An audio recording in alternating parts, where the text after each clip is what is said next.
সকলোলৈকে তো এনিভাৰ্চাৰীৰ আৰু এটা ব্লগ আপোনালোকৰ লগত শ্বেয়াৰ নকৰিলে ভালেই নালাগে সেইটো কাৰণে সব সৰু সৰুকৈ মই শ্বেয়াৰ কৰিছোঁ এইটো বেছি লম্বা ৰীল নহয় তো মানুহজনে এটা সাৰপ্ৰাইজ প্ল্যান কৰিছিলে কিন্তু মই ইমান ভাল ব্লগাৰ নহয় তো মই ইমান ভালকৈ মানে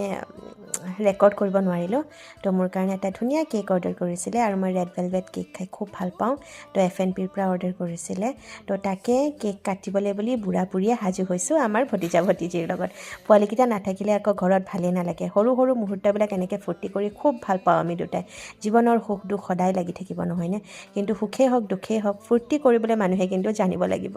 আমি আকৌ ফূৰ্তি কৰোঁ যেনেকৈ হ'লেও কাজিয়া হয় বাৰু নোহোৱা বুলি নকওঁ কিন্তু এনেকৈ ফূৰ্তি ফাৰ্তাৰ মাজেৰে পাৰ কৰোঁ কেকটো কাটিলোঁ গোটেইখিনিয়ে খালোঁ তাৰপিছতে মানুহজনে আহি মোৰ ফেভৰেট বস্তুটো দিলে যি হৈছে ফুল মই ফ্লাৱাৰ্ছ বহুত ভাল পাওঁ আৰু লগতে মোৰ ফেভৰেট দুটা চকলেটো দিছে আজিকালি মিঠা বহুত কমাই দিলোঁ কিন্তু ছাৰপ্ৰাইজটো পাই মানে এনেকুৱা লাগিছে যেন মই নাচিয়ে দিম নেকি